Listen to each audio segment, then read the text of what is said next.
and welcome to FPL Mate, your best mate for fantasy Premier League content for the 2022-23 season. My name is Dan and it's time for a wildcard strategy video, but this one is special because we have got 4 different wildcard strategies that I hope are going to suit everybody's needs no matter what chip situations you have. And I think this is going to be really useful for you guys as well if you're not on a wildcard, because we're also going to go through some transfer strategies and some transfer plans that might give us an idea of what kind of players we'll be targeting in the future. So if you do enjoy this one, you do find this helpful, please do drop a like, really helps out the channel, and do subscribe if you want more FPL content on your screens. Okay, so first of all, let's just show you the schedule of the upcoming game week. So generally speaking, with our chips, yes, we'll be using a wild card in game week 28. And then if you've got a bench boost, use it in 29. If you've got a free hit, use it in 32. If you only have one of those chips, then still bench boost 29 or free hit 32. And if you don't have any chips, then obviously you can't use any chips. But that's absolutely fine. We are going to work out how you can still navigate this period of games without using any chips as well. So we're going to go through it all today. So if you just look through these fixtures, we've got a nice big double game week in 29, the biggest of the season, so we do want to be targeting that with our bench boost. If you go to game week 32, you will notice that a few teams are very, very likely to blank, and that is going to depend on FA Cup fixtures this weekend. So yeah, Brighton, Chelsea, Man City and Man United, if you haven't got a free hit, you're going to have to try and navigate that somehow, and you can use a wild card now to put yourself in a situation where you can use your transfers to be able to field 11 players in game week 32, and then perhaps after that, you are going to be looking to bring in those players from Brighton, Man City and Man United in particular, who do have double game weeks in 34 and also in 37. But the good news is game week 32 should be the final blank game week, so that's the only little game week that we need to get past. After we've got past that, whether it's by using a free hit or by just using your transfers, you are going to be free to go crazy and go wild on those double game week players without having to worry about blanks as well. But we're going to go through that today. We're going to go through 4 different wildcard strategies that you can use, starting with this one. Okay, this is your strategy for bench boost 29 and free hit 32. So if you have both of your chips, you want to use them both, this is the kind of team I would be looking at going for. So we've got Kepa in goal there, Trippier, Chilwell, Botman and Mings in the defense. We've got Saka, Maddison, Almiron in the midfield, and Kane, Tony, Watkins up front. And we're going to see a lot of Kane, Tony, Watkins up front throughout this video, because I do think that is probably the best trio to go for right now. The midfield and defense and goalkeeper, to be fair, is going to depend a little bit on what kind of chips you do have left. But certainly, I'm really liking the look of going for triple Newcastle. So you can see triple Newcastle on screen. They don't have any blanks, and they're going to get a double game week at some point. We just don't know exactly when they're going to get a double game week. We've got Chelsea, who are going to get a double game week probably in 37. And we've got some, obviously, some Brighton players on the bench there as well. March, Estupinian, and we've got De Gea and Rashford. And particularly Man United and Brighton, if you've got a free hit, we are going to want to maximise the amount of players we have from these teams for game week, kind of game week 29, because they've got a double in 29. We can free hit out those players in game week 32, and then we'll have Man United and Brighton players who hopefully should double in both game week 34 and 37, and Brighton will get one more in addition to that as well. So it's going to be absolute double game week galore. So you can see in our kind of transfer strategy, our transfer plan in the bottom corner here, what we're going to be doing to try and maximize that. So Saka out and Mac Allister in for game week 29. That will give us a total of 14 double game week players, with just Harry Kane being a single game week player for your bench boost in game week 29. So it's going to really almost 15 out of 15, but I feel like Kane is just so good that you would even want him against Everton. You'd want him in a single game week anyway. Then in game week 30, you should have enough money there, because you've done the Saka to Mac Allister downgrade. You'll have enough money to upgrade Tony to Erling Haaland, and then you're probably still going to have enough money to do the upgrade in game week 31 of Maddison to Fernandes, because that's when Maddison's fixtures do take a little bit of a downward turn. You'll be loaded up on triple Brighton, triple Man United, and you'll have Erling Haaland as well. All of these players are blanking in 32, and you could just free hit them out. So that is going to be a huge advantage to everyone who has held their chips so far. But if you haven't, don't worry, we've got some other suggestions for you.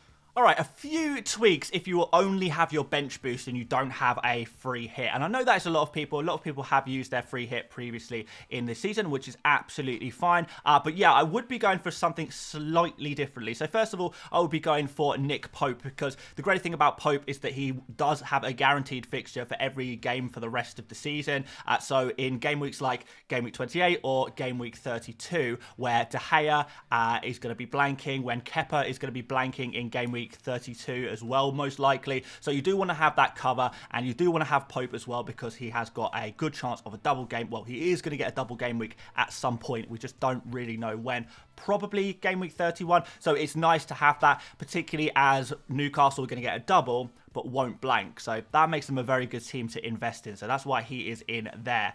Into defense, we've got Rico Henry in here as well now to make things slightly different, because he is a player again who doesn't blank at all. We've got Martinelli instead of Saka, so a slight downgrade there, just because we do need to free up a little bit of money if we're going for the Pope and De Gea combo. But this one works, I think, pretty well if you're going to go through your transfers here. So in Game Week 29, you're not really going to need a transfer, because you will still have 13 out of 15 players on double game week. So you're still going to have 13 double game week players and 2 single game week players. So, you know, you could put Martinelli and Kane as your 2 single game week players. I think that's still pretty good, and it still gives you a really strong Game Week 28 squad and a good double Game Week 29 squad. And then in Game Week 30, same again. We've got loads of money in the bank in this team, so we can make that Tony to Erling Haaland move in Game Week 30. Game Week 31, Maddison has his bad fixture. At that point, we'll be looking to bring in Saka. So in the previous strategy, you'll probably be looking to bring in Fernandes, but in this strategy, we don't want to go overboard on those Manchester United players until after Game Week 32, because we can't cover Game Week 32 with that free hit. So in Game Week 32, because Chelsea are also going to be blanking, we'll be looking to sell Chilwell, we'll be looking to sell Estupinian, and maybe bringing in Zinchenko, getting an Arsenal player back in, and maybe Aguerd as well. Maybe just to go for a West Ham defender there, I think could be pretty good, because West Ham have a decent fixture in Game Week 32, and West Ham actually have a really, really good chance of having a double game week in Game Week 34 as well. So you not only do you cover yourself for Game Week 32 with a decent fixture, a decent playing player, but you also get an additional double game week in Game Week 32. So I think that could actually be a really good idea to get in on those West Ham players, particularly if you don't have a free hit to cover yourself in 32. You want to go for those players who have a fixture in 32 and then also have double game weeks later on. And Liverpool are another team that are the same situation, have a fixture in 32 and will probably double in 34. So yeah, Liverpool, another team to look at. A little bit more difficult to get those Liverpool players in, but depending on your budget, maybe that's something you're going to be able to do. Maybe you could afford to do Chilwell and Estupinian to Zinchenko and Trent Alexander-Arnold or something like that. Or, you know, go for Salah somehow. If you can afford to do that somehow, then that works as well. Yeah, that's the kind of thing that I would be looking to do if I didn't have a free hit, but I was still looking to bench boost in Game Week 29. All right, if you've got no bench boost, but you do have a free hit, then it gets kind of a little bit interesting, I think, because what we can basically do here is kind of neglect our bench a little bit. We don't have to worry as much about our bench players. So we've got Ward here because we only need a goalkeeper to cover us for one game week, and that's Game Week 28. For the rest of the game weeks, you're going to be able to play De Gea every single week, other than Game Week 32, where you can free hit him out anyway. So you don't really need to spend a lot of the money on a goalkeeper, a backup goalkeeper, if you're not planning on bench boosting. You can also kind of cheap out a little bit, go for Rico Henry, for example, here, and not worry about that too much, because I know he hasn't got amazing double game week fixtures, so it doesn't matter too much going for him, and just stick him on your bench and, you know, focusing on your starting 11 for Game Week 29. Rather than worrying about your bench, which is pretty useful. You can bench Martinelli as well. It all works pretty well. So yeah, in Game Week 29, you'll probably be looking to transfer out Saka and bring in McAllister, freeing up that money to do Tony to Haaland, and also giving you that additional double game week player, getting you that additional Brighton player as well, because remember, we're a free hit team, so we can be going for as many of those Brighton players as possible. So again, after that, Maddison to Fernandes, going for a Manchester United player, and these players blank. But at this point, we will be tripled up on Manchester United, De Gea, Rashford, Fernandes. We will be tripled up on Brighton, March, Estupinian, and McAllister, and we'll have Erling Haaland as well. 7 players that blank, all free hitted out, and Chilwell will blank in that week as well. So you'll actually have 8 players who will blank in Game Week 32, but because you've got that free hit, you can get rid of them. And finally, we've got one more team for you. So this team is the team for those of you with no chips left. Obviously, I haven't really spoken about the triple captain chip in all of this. If you've got a triple captain, you're probably going to use it in game week 34 or 37, but the triple captain chip doesn't really need to play into your strategy and your wildcard too much, where the bench boost and the free hit kind of do a little bit more. But anyway, looking at this team, it gives you a little bit of freedom, I think, in many ways, not having any chips, because it means you can triple up on Arsenal straight off the bat and not really have to worry about it. You know, you can just get triple Arsenals in Zinchenko, Saka, Martinelli. Because they're all single game week players, you can just simply bench them in game week 29, and you don't need a bench boost, so it's not an issue, and you can just go with your, starting 11 full of double game week players, 11 out of 11 double game week players there. So I think that works really well. We've got triple Newcastle defense here for their upcoming double game week that we don't know when is, so you're going to be able to take advantage of that. We've got De Gea as well for his 2 double game weeks that he's going to have between now and the end of the season.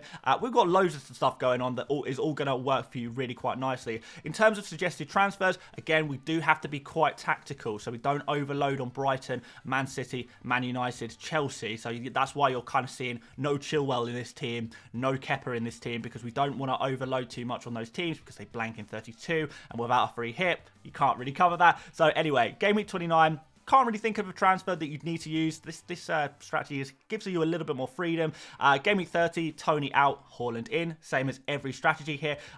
In game week 31, maybe do Maddison to Benrahma, or even in game week 30, you can maybe do Saka to Benrahma or something like that. Martinelli to Benrahma, if you need to free up a little bit of money to make the Erling Haaland transfer, possibly. And in game week 32, you will be doing Estupiñán to Aguerd. And these 3 moves, you're going to have a free transfer on top of this, but these 3 moves will ensure that you do indeed have 11 playing players for game week 32, which is really good, and it's exactly what we're after, really. So yeah, it really is just about trying to strike a balance, I guess, between going for those Manchester United and Brighton players. You want them in game week 29, you want to try and maybe hold a couple of them through game week 32, stick them on your bench because they're going to have doubles after. But I think this kind of works out, and I feel like for those of you guys without chips, like the advantage is that you just get to have triple Arsenal, who are, a really top team at the moment, and they're doing really, really well. And so many of us are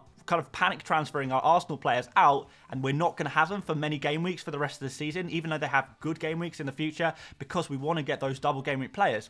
If you're not bench boosting, you don't need to worry about that. You can just go for those Arsenal players. So that is going to be your 4th and final strategy. Again, guys, these are just rough templates for you guys that I've kind of tried to figure out for you. The suggested transfers, again, they are just suggestions. If you don't quite like that route, or you don't like a couple of players in these teams and you want to switch things about a little bit, that is absolutely fine. That absolutely works.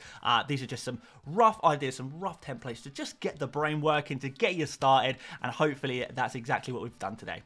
Thank you so much for watching, guys. A little bit of a shorter video today, but hopefully it was nice and concise. It is almost 3 a.m. at time of recording because I want to get this up for tomorrow morning. So if you wouldn't mind dropping a like, that would be massively, massively appreciated. Loads of other videos on the channel this week. I've done an insane amount of content for some reason this week. So if you want to go check it out, please do. We'll be doing a deadline stream, of course, later today as well. But aside from that, guys, thank you so much for watching once again, and I will see you later, mates. Bye-bye.